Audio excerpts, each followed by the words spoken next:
जय सिया राम। श्री गणेशाय नमः। रामाय रामभद्राय रामचंद्राय वेदसे रघुनाथाय नाथाय सीताया पतये नमः। तनु धनु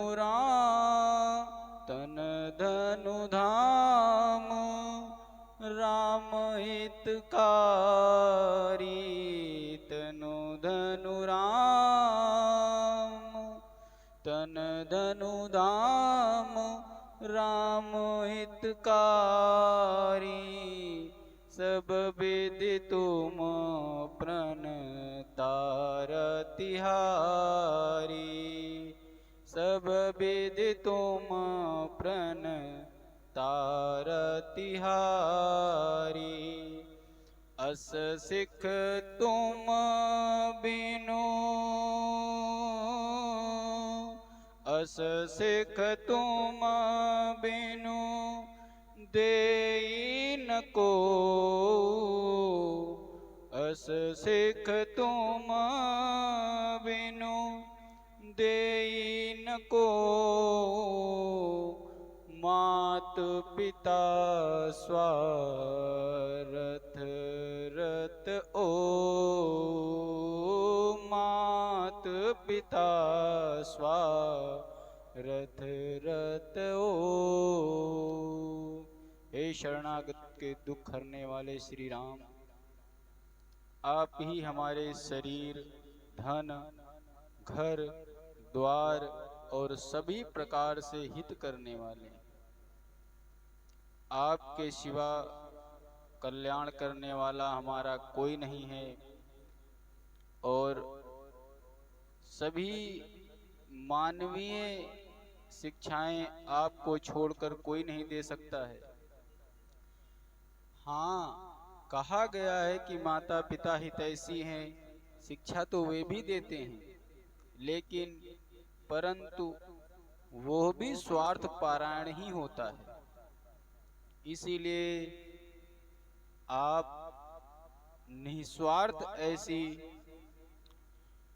परम हितकारी शिक्षा देते हैं। गुरु रूप में आपका प्रणाम है। गुरु ब्रह्मा गुरु विष्णु गुरु देवो महेश्वरा। गुरु साक्षात् परम ब्रह्म तस्मै श्री गुरुवे नमः। राम कथा के सभी घटनाक्रमों को आपने सुना। बैठ जाइए। एक एक चरित्र को सुनाया गया, उसको एक राजा के रूप में ले लीजिए या भगवान के रूप में ले लीजिए, जैसी तुम्हारी इच्छा होगी। कामधेनु गाय है कथा। तो कुछ लोग अच्छी स्टोरी समझ के सुने होंगे, कुछ लोगों को हाँ बढ़िया बातें बताई गई हैं। जो रसिक भक्त जन हैं वे अपने भगवान की लीलाएं हुई हैं उसमें भाव विभोर हो जाते हैं। राम कथा जब हृदय में उतरती है तो कथा सूखी आंखों से समझ में आती ही नहीं है। आंखें नम हो जाती हैं, हृदय गदगद हो जाता है, शब्द वाणी खो देते, वाणी शब्द खो देती है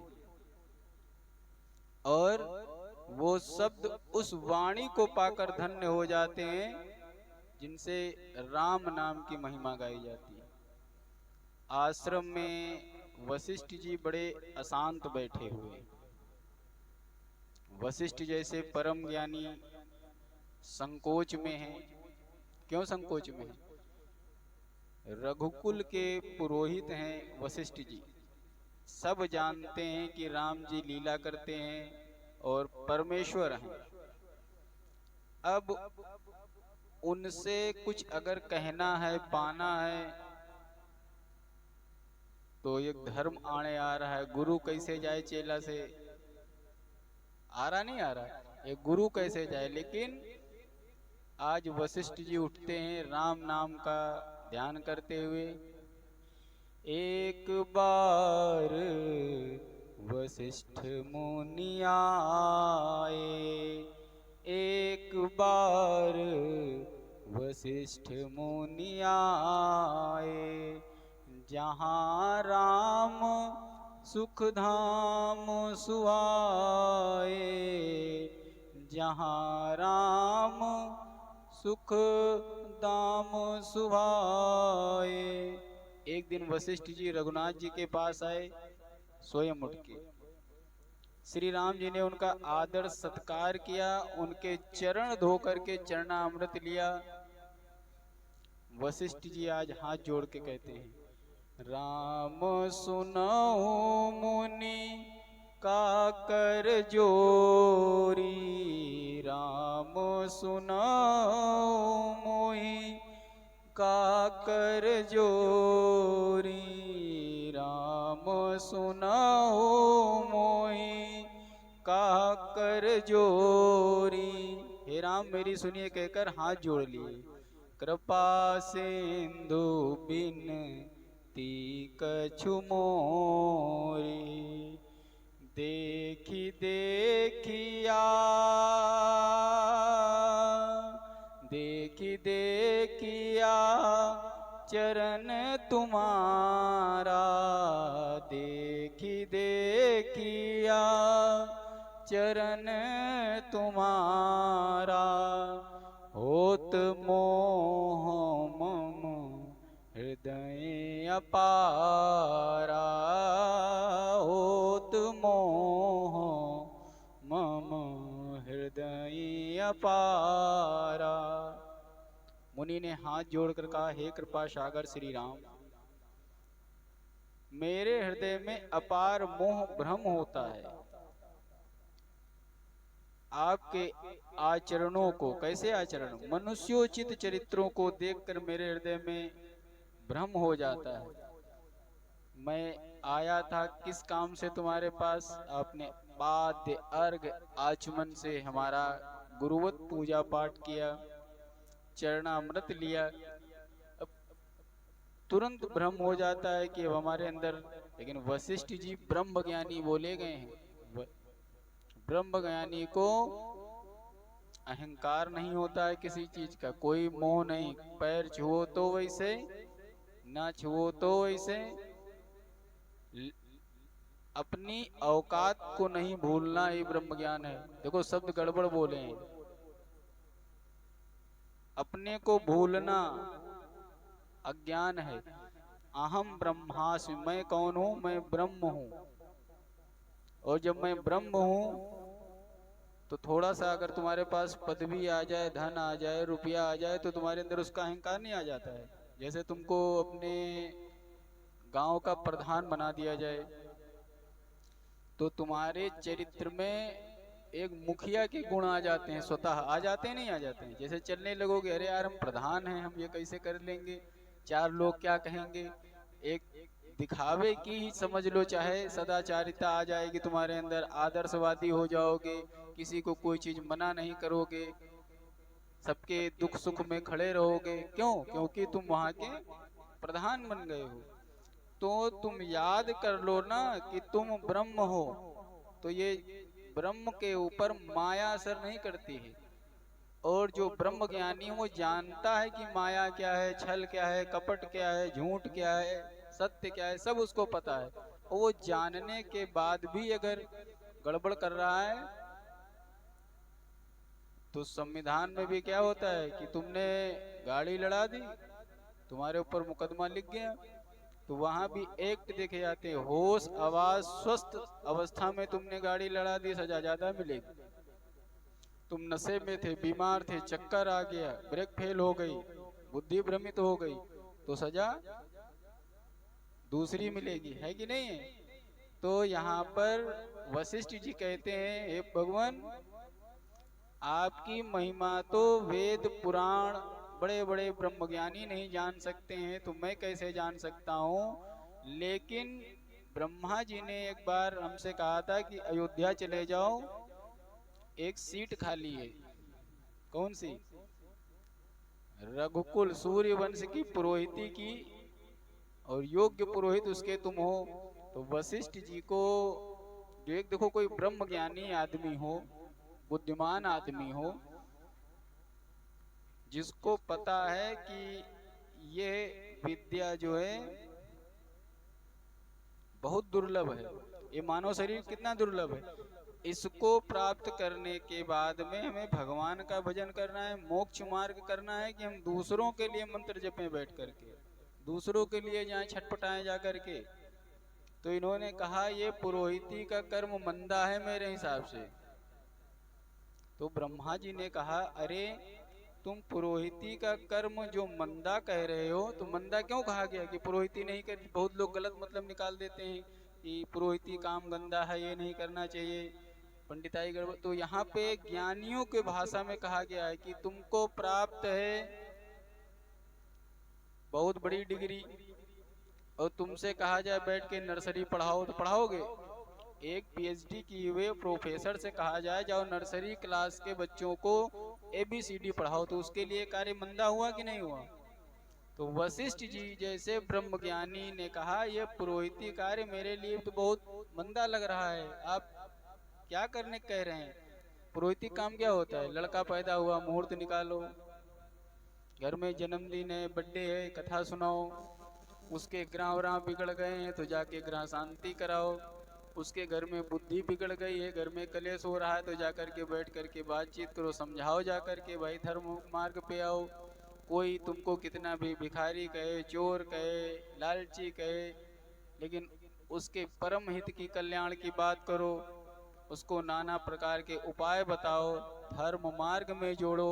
यही सब तो पुरोहित जी करते हैं। पुरोहित का काम है पुरोहिता, जिस तरीके से समाज का हित हो उस रास्ते पर समाज पे लाना है, और तुमको वही समाज जो दान में पोटली बना करके जो मुट्ठी भर दे देगा उसी से जीवन यापन करना है। न तुमको दुकान खोलनी है, न तुमको व्यापार करना है, न तुमको खेती करनी है, और न किसी के यहाँ हाथ फैला करके मांगने जाना है कि भैया हमको दे दो। तो ये है कठिन काम? नहीं कठिन काम, किसी को लगे तो बड़ा आसान है भैया, ये तो पंडित लोग मांगते खाते हैं। महाराज इसीलिए मैं ये कार्य नहीं कर रहा था। तो ब्रह्मा जी ने कहा कि ये कार्य जो तुम मना कर रहे हो, अन्य सबसे पहले तो सुन लीजिए, एक ऑफर है बहुत बढ़िया कि सूर्य वंश में भगवान अवतार लेंगे, उनके दर्शन तुमको मिलेंगे। स्वयं ब्रह्म परमात्मा मनुष्य रूप में इस कुल में उत्पन्न होंगे। एक सबसे बड़ी चीज है कि जिस परम पिता परमात्मा को प्राप्त करने के लिए युगों युगों तक तपस्या करते हैं योगी ध्यानी, हमको भी नहीं उपलब्ध है जल्दी से। जब कोई अवसर होता है युगों में तब कहीं जाते हैं, वो मोह का नाटक करके कहीं वो करके, तो हमको दंडे करके लीला में आज तक हमको भी भगवान ने अपनी शामिल नहीं किया है। भोले बाबा तो नटवर लाल है हमारे, बढ़िया नटराज बोले गए ना, तो वो कोई ना कोई रोल अपना फिट कर लेते हैं, वो डायरेक्टर हैं, वो भगवान की लीला में कोई ना कोई अपना चरित्र फिट कर लेते हैं। कहीं मदारी बन के चले गए, कहीं गोपी बन के चले गए, कहीं हनुमान जी बन के चले गए, कहीं अरे कहीं ना कहीं रूप में वो सड़क से निकल लेते हैं कि हमको अपने। लेकिन हमारे पास तो जितनी बार हम गए हैं तो फंसे हैं वहां जाकर के, तो हमको भी दर्शन दुर्लभ नहीं हो रहे हैं, ये तुमको मिल रहे हैं। तब वशिष्ठ जी कहते हैं उनकी बात मैंने मानी और विचार भी किया कि अगर मैं पौरोहित कार्य करता हूं तो पौरोहित कार्य में योग यज्ञ व्रत दान स्वतः होने लगते हैं। जिन कार्य को करने के लिए हमको शिक्षा दीक्षा बड़ा परिश्रम के, हमको सुबह उठना है, नहाना धोना, पूजा पाठ करना, दान निकालना, तो ये कार्य ऐसा करना शुरू करोगे तो मजबूरी में ही स्वतः ये दैनिक कर्म है कि यज्ञ हो ही जाएगा। व्रत दूसरे को बताओगे तो क्या तुम नहीं रखोगे? व्रत तुम्हारे हो जाएंगे। दूसरों को पूजा पाठ करने को बताओगे, क्या तुम नहीं करोगे? दूसरे घर अपने ठाकुर जी लेके जाओगे पूजा पाठ प्रसाद चढ़वाने, तो घर में क्या रोज ठाकुर जी को भूखा मारोगे? तो ऑटोमेटिक तुम कितने भी आलसी हो, अगर इस काम को पकड़ लिए तो तुमको भक्ति ऑटोमेटिक आ जाएगी। जप तप नियम, जप तप नियम, जोग निज धर्मा, जप तप नियम, जोग निज धर्मा, श्रुति संभव नाना शुभ कर्मा, श्रुति संभव नाना शुभ कर्मा। अब रोज जप करना, तप करना, नियम लेना, लोगों को धर्माचरण सिखाना और उनको उपदेश देना, ये सब जो शुभ कर्म है ये तुम्हारे पुरोहिती में क्या हो जाते हैं? ये दैनिक कार्य हो जाते हैं। अब हम दूसरे लाइन में हो, किसी का घर बना, ईर्ष्या हो जाएगी, हो जाएगी, हो जाती है भाई। अरे फलाने घर बन गया, पुरोहिती कर रहे हो, किसी घर बन गया, आहा बड़ा आनंद है, गृह प्रवेश का अवसर मिलेगा। ऐसे किसी की फॉर्च्यूनर गाड़ी खड़ी हो गई, अरे कलेजा निकल जाता है देख के, गाड़ी ले लिया, अरे भगवान हमने गाड़ी नहीं ले पाई। और अगर पुरोहिती काम में, अरे भैया हमारे यजमान फॉर्च्यूनर ले लिए हैं, आएंगे पूजा कराने, 1 किलो मिठाई कुछ दक्षिणा ही मिलेगी। अब सुनो, लाभ मिल रहा है नहीं मिल रहा? किसी के घर में लड़का पैदा हो गया, अरे वाह दान दक्षिणा मिलेगा। चलो किसी घर में लड़की पैदा हो गई, तो पंडित जी के वाले पक्ष को आधी दक्षिणा और लड़की वाले पंडित जी को डबल दक्षिणा मिलती है। तो पुरोहिती कर्म के लाभ वशिष्ठ जी ने कहा भाई बहुत मिलते चले जा रहे हैं। और सबसे बड़ा क्या काम है? जिन लोगों के दर्शन के लिए, मिलने के लिए बड़े पौवा लगाने पड़ते हैं, कुछ काम ऐसे हैं करते रहो, अगली सीट पे तुम नहीं जा पाओगे। ये पांडित्य कार्य इतना अच्छा है कि कहो किसी दिन तुमको राजा के समक्ष बिठा दे, कहो किसी शंकराचार्य जी के समक्ष बिठा दे, कब किससे कहाँ दर्शन करवा दे, जो सामान्य लोगों के लिए बड़े दुर्लभ होते हैं। समाज में जब सबके कल्याण की बात करोगे तो किसी से कहना नहीं पड़ेगा आओ मेरा सम्मान करो। जब आप सबके सुख की कामना करने वाले, मंगल करने वाले आप बनेंगे, तो सभी लोग प्रेम से कहेंगे पंडित जी प्रणाम। किसी से कहलवाने की जरूरत नहीं पड़ेगी। मिलते ही 10 आशीर्वाद निकलते हैं पुरोहित के, अरे भैया बड़े खुश रहो, बड़ा अच्छा है, सब चीजें निस्वार्थ रूप से आशीर्वाद बांटते फिरता है, अपने पास कुछ नहीं रोकता है। तो जो धार्मिक लोग हैं, जो जानने वाले हैं, वो स्वतः गुरु का अपने सम्मान करते हैं। तो ज्ञान दया दम तीरथ मजन, अब थोड़ा ये कम हो गया है।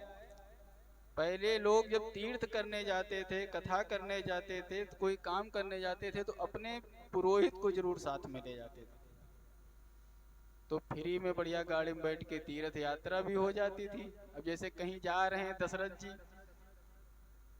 चलिए वशिष्ठ जी चलना है, वशिष्ठ जी वहाँ के आचार्य व्यवस्था किए, वहाँ सब काम कराए, साथ में घूमो। तो धर्म की श्रुतियों से उत्पन्न वेद विहित कार्य कराने का मौका, शुभ कर्म, ज्ञान, और जब ये कार्य करने वाला व्यक्ति कितना भी दुष्ट हो कहीं से भी, लेकिन उसके अंदर ज्ञान, दया, दम, धर्म, दयालुता अपने आप आ जाती है। तीर्थ स्थान आदि का भ्रमण, जहाँ तक वेद और संत जनों ने धर्म कहे हैं, वह सब बैठे बैठाए पांडित्य कर्म में मिल जाती है। तो हे प्रभु, वेद पुराणों के पढ़ने और सुनने का एक ही फल है। हम जो ये सुना रहे हैं, तो इतना ही फल हमें भी मिलेगा और उतना ही फल भगवान ने निश्चित कर दिया। जो जो ये कथाएं सुनेगा उसको भी मिलेगा।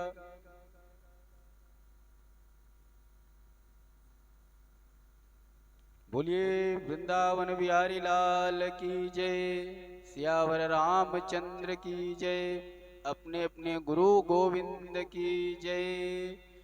अब महाराज छूटई मल की मलय के धोए, छूटई मल की मलय के धोए, घृत की पाव घृत की पाव कोई बारी बिलोए। हे प्रभु, ये सारी चीजें अच्छी हैं, लेकिन यहाँ पर जब अपना ही मन भ्रम में हो जाए, जब वशिष्ठ जी आज भ्रमित हो गए तो कहने लगे सारी चीजें अच्छी हैं, सब ज्ञान है, सब कुछ है, लेकिन ये बताओ क्या मैल को मैल से धुला जा सकता है? नहीं धुला जा सकता है। अच्छा, पानी को कितना भी बिलोया जाए, मथा जाए, तो क्या उससे घी निकलेगा? नहीं निकलेगा, क्योंकि हम तो जल हैं, जैसे मिल जाए उसी में मिल जाते हैं। एक प्रेमी व्यक्ति जल की तरह होता है, तो एक जो पंडित जी होते हैं वो जल के तरीके से होते हैं। दूध में मिलाओ दूध, नहा लो, चाहे धो लो, चाहे ग्रहण कर लो, जैसे मिले। अपने पुरोहित से बड़े आनंद से लोग खुल के मिलते हैं। तो प्रभु, मैं जो भ्रम आ गया है, तो हम तो तुम्हारे ही पास आएंगे। पुरोहित जी का जब कोई काम रुकेगा, फंसेगा, तो किसे कहेगा? ठाकुर जी से कहेगा, ठाकुर जी हमारे काम पूरे करो। हम कहाँ जाएंगे? तो मैं उसी भाव से तुम्हारे पास आया हूँ। मैं जानता हूँ कि जगत के ठाकुर तुम ही हो, परम पिता परमात्मा हो। हे प्रभु, संसार में जितनी बातें बताई हैं, इतना तो सरलता हर पुरोहित के अंदर होता ही है। और संसार में वही सर्वज्ञ है, तत्वज्ञ है और पंडित है। कौन? जो अखंड ज्ञानवान है, वही चतुर और शुभ लक्षणों से युक्त है, जिसका आपके चरण कमलों में प्रेम है। सब कुछ होते हुए भी अगर वो भगवान की भक्ति नहीं करता है, प्रेम नहीं करता है, तो कोई पंडित नहीं है। तो इसलिए अगर हम आपको भगवान न माने तो हमारा पुरोहित धर्म भी नष्ट हो जाएगा, क्योंकि आप ही ठाकुर हैं। बातन में बड़े हैं कोई और काटन में बड़े हैं कोई, बाटन में बड़े हैं कोई, जातिन की बात है। और लोटन में बड़े हैं कोई, बोटन में बड़े हैं कोई, और खोटन में है बड़े कोई, मोटन की बात है। सब बड़ी गंभीर बात है। राजन में बड़े कोई, नागन में बड़े हैं कोई, और देवन में बड़े हैं कोई, असुरन की बात है। देवन में बड़े हैं कोई, असुरन की बात है। किसी भी देवी देवता की तुलना नहीं। आगे बढ़ते हैं। वशिष्ठ जी हाथ जोड़ते हैं कि प्रभु, मैं आपको परम पिता परमात्मा मान करके, परम ब्रह्म मान करके आपसे वरदान मांगना चाहता हूँ। नाथ एक बर मांगूं, राम कृपा करि देहु, जन्म जन्म प्रभु पद कमल, जन्म जन्म प्रभु पद कमल, कबहु घटे जनिने। हे नाथ, जो ज्ञान, जो प्रेम बना हुआ है, वो कुछ और नहीं चाहिए। ऐसा वरदान दीजिए कि जन्म जन्म तक हमको आपके चरण कमलों में निरंतर प्रेम बना रहे। कभी भी किसी माया या घटना या कोई ऐसी न हो जाए कि हम आपके प्रति, आपके चरणों से हमारा मन हट जाए। तो ऐसा वरदान दे दीजिए। ऐसी अपनी इच्छा भगवान के सामने कोई भी इच्छा करो तो ये मान के चलना कि अंतःकरण में बैठे वो सुन रहे हैं और उसका वो 100% उत्तर भी दे रहे हैं कि हो जाएगा। कभी भी अंतःकरण की आवाज जब आपको सुनने की शक्ति नहीं है तो कैसे कह सकते हो भगवान ने आशीर्वाद नहीं दिया है। जब तुम अपने अंदर की नहीं सुन सकते हो तो ब्रह्मांड की क्या सुनोगे। इसीलिए जब शांत बैठा करो ध्यान में, कभी भी जब आप खूब उलझन में होते हो तो ध्यान दो, शांति जब मिलती है ना तो सांसों की आवाजें सुनाई पड़ती हैं, अपनी नाड़ियों की धुनियां सुनाई पड़ती हैं, अपने हृदय की धड़कनें कानों में धक धक सुनाई पड़ती हैं। लेकिन ये सब सुनने के लिए आपके मन मस्तिष्क शरीर को परम शांत होना आवश्यक है। इस शांति को प्राप्त करने की विधि को प्राणायाम कहते हैं। सांसों के नियंत्रण, सांसों के द्वारा अंतःकरण की शांति प्राप्त करना प्राणायाम, और शरीर की नस नस को बाहरी यानी सॉफ्टवेयर अपडेट होगा शरीर का प्राणायाम से, और हार्डवेयर अपडेट होगा व्यायाम से। नित्य व्यायाम शौच आदि के द्वारा शरीर शुद्ध करिए। तो सॉफ्टवेयर हार्डवेयर जब दोनों की तरीके से आपका सिस्टम अपडेट रहेगा तब आप का रैम यानी आपका दिमाग फास्ट चलेगा, और डेट फाइलें, रॉन्ग स्टोरेज, बैड फाइल्स ये समय समय पर राम कथा के श्रवण से रिफ्रेश करते रहो, डिलीट करते रहो। बात समझ में आई? बोलिए वृंदावन बिहारी लाल की जय। महाराज राम कथा करते करते बिहारी लाल जी आ रहे हैं बार बार। आपने हमको लग रहा कहा था कि श्रीमद् भागवत का भी श्रवण महाराज इसी समय हो जाए, तो सरस्वती मैया बार बार उधर की ओर ले चलती है। बोलिए सियावर रामचंद्र की जय। वशिष्ठ जी के द्वारा श्री राम की स्तुति आपने सुनी। नारद जी और शिव जी उमा संवाद में आपको लेके चल रहे हैं। हनुमान भरतादिक भ्राता, हनुमान भरतादिक भ्राता, संग लिए सेवक सुखदाता, संग लिए सेवक सुखदाता। एक बार श्री भरत जी, श्री राम जी हनुमान आदि जी के साथ सवारियों में शीतल अमराई में गए। भरत दीन निज बसन दसाई, प्रभु बैठे से वहीं सब भाई। अमराई कहने का तात्पर्य है कि एक भरत जी ने आम की बाग को अमराई भी कहते हैं, और अमृत को प्राप्त करना।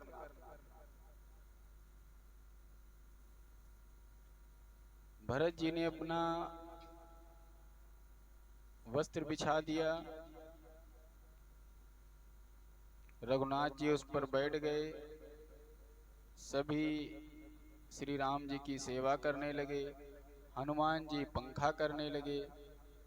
शंकर भगवान कहते हैं कि हनुमान जी की बड़ाई बार बार अपने मुख से हनुमान जी की श्री राम जी ने की है। हे गिरजे, उस समय नारद जी हाथ में बीड़ा लेकर श्री राम जी के गुणगान करते हुए मीठी तान छोड़ते हुए आ गए। 9 प्रश्न श्री गिरजा ने श्री शंकर जी से 9 प्रश्न किए थे राम कथा सुनने के लिए। पहला प्रश्न, प्रथम सो कारण कहो विचारी, निर्गुण ब्रह्म सगुण बपुधारी। पहला कारण स्वामी बताइए, जो निर्गुण ब्रह्म सगुण क्यों हुआ। नवा तक क्या है, प्रजा सहित रघुवंश मणि किम गवने निज धाम। नवा प्रश्न था कि प्रजा सहित रघुवंश मणि किम गवने निज धाम। तो पहले प्रश्न से 4 प्रश्न तक का उत्तर आपको कहाँ मिल गया, बाल कांड में, कि भगवान का जन्म क्यों हुआ था, निर्गुण ब्रह्म सगुण क्यों हुआ था। 5वें का अयोध्या कांड है, 6वें का अरण्य कांड है, किष्किंधा कांड और सुंदर कांड तक 6 प्रश्नों के उत्तर हल हो गए। 7वें का लंका कांड तक हल हो गया। 8वें का उत्तर आप राज्याभिषेक अभी तक जो आपने सुना। लेकिन जो 9वें प्रश्न का उत्तर है, प्रजा सहित रघुवंश मणि किम गवने निज धाम, ये उत्तर यहीं तक मिलेगा। गोसाई जी की युक्ति है कि रघुनाथ जी की परम धाम यात्रा लिखना राम उपासकों के लिए प्रतिकूल होगा। कभी भी अपने राम के विदाई या उनका निज धाम गमन कभी भी कोई भक्त कर ही नहीं सकता है, क्योंकि जब राम हमेशा हमारे पास हैं, साथ हैं, कर्म में हैं, तो हमारे राम कभी कहीं से गए ही नहीं। तो गोसाई जी कहते हैं, श्री राम जी को सदा अयोध्या में स्थित ध्यान करते हैं। जब कहीं भी देखो तो संतों को वो लीलाएं करते दिखते हैं। जैसे रसिक जन, भक्त जन कभी भी राधा और कृष्ण को ये मानते ही नहीं है कि ये ब्रज छोड़ करके कभी गए हैं, और मानने वाली बात भी नहीं है। इतने भक्तों को एक साक्षात्कार हो तो बताया जाए, हजारों भक्तों को साक्षात्कार मिलते हैं। किस गली मोहल्ले, किस उपवन में राधा कृष्ण के दर्शन हो जाएं, किस पर कब कृपा हो जाए, ये कोई कह नहीं सकता। तो उनको कैसे कह सकते हैं कि चले गए। राधा जी चली जाती अगर साथ में,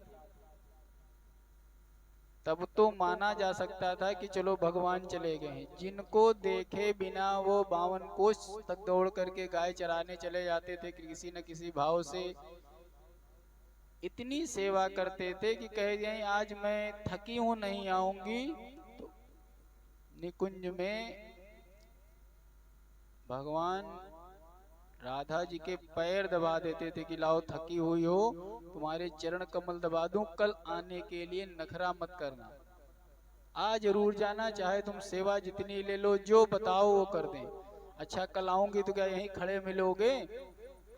उनकी याद में उनका मुख निहारने के लिए कहो कुंड पर 24 घंटे कान्हा बैठे रहे और घर न जाए कि राधा जी ने कहा यहाँ बैठे रहोगे, आओगे, कहो रात ही में आ जाए, कहो सुबह आ जाए, और न मिली तो मेरी राधिके नाराज हो जाएगी।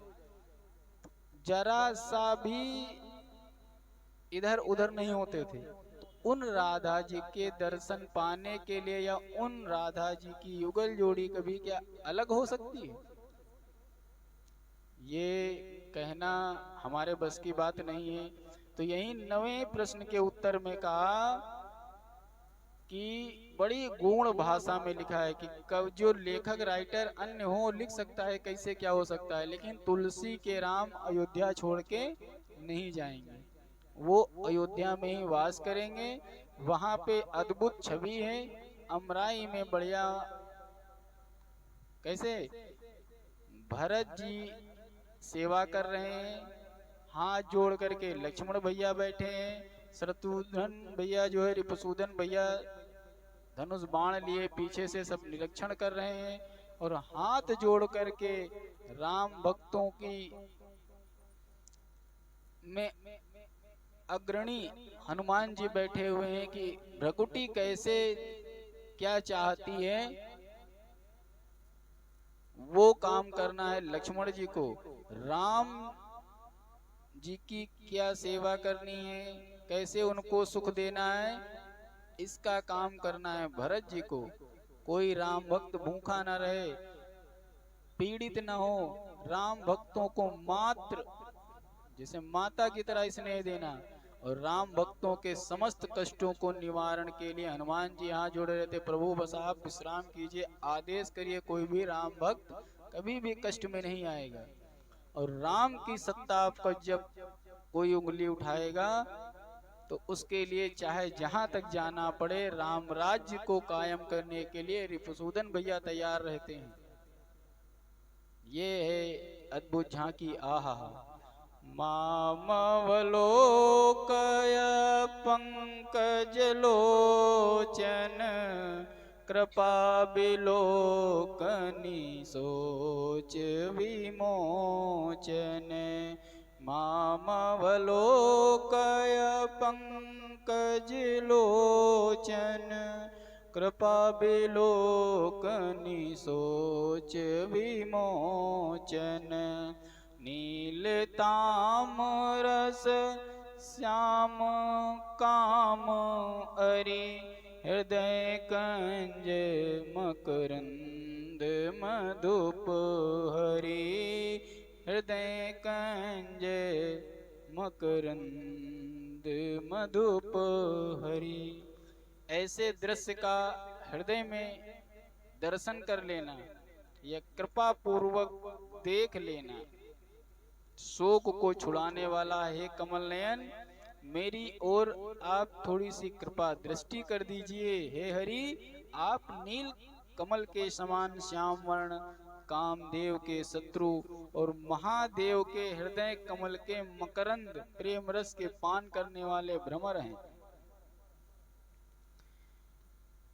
हे प्रभु, आप राक्षसों के नाशक, संतों देवताओं मुनियों की रक्षा करने वाले, हे श्रेष्ठ सूर्यवंशी श्री राम, आपको नमस्कार है। आपके यश को वेद पुराण देवता मुनि सभी संत गाते हैं। आप करुणा करने वाले, मद का नाश करने वाले श्री अयोध्या भूषण श्री रामचंद्र की जय हो। प्रेम सहित मुनि नारद रामा, प्रेम सहित मुनि नारद रामा, बरनि राम गुण ग्राम सिया रामा। शोभा सिंधु हृदय धरि रामा, गए जहाँ बेधि धाम सिया रामा। शंकर भगवान कहने लगे, हे गिरिजा, मैंने श्री राम कथा अपनी मत के अनुसार आपको सुना दिया। श्री राम के चरित्र अरबों खरबों हैं, वेद और शारदा भी उनका वर्णन नहीं कर सकती है। पार्वती जी कहने लगी, रामचरित जे सुनत अगाई, रस विशेष जाना तीन नाई। हे स्वामी, राम जी के चरित्र ही इतने मनोहर हैं, इनको सुनकर के तृप्ति नहीं मिल रही है। मतलब पूरा सुनने के बाद इच्छा हो रही है प्रभु भगवान के बाल रूप से फिर से शुरू कर दिया जाए। हरि चरित्र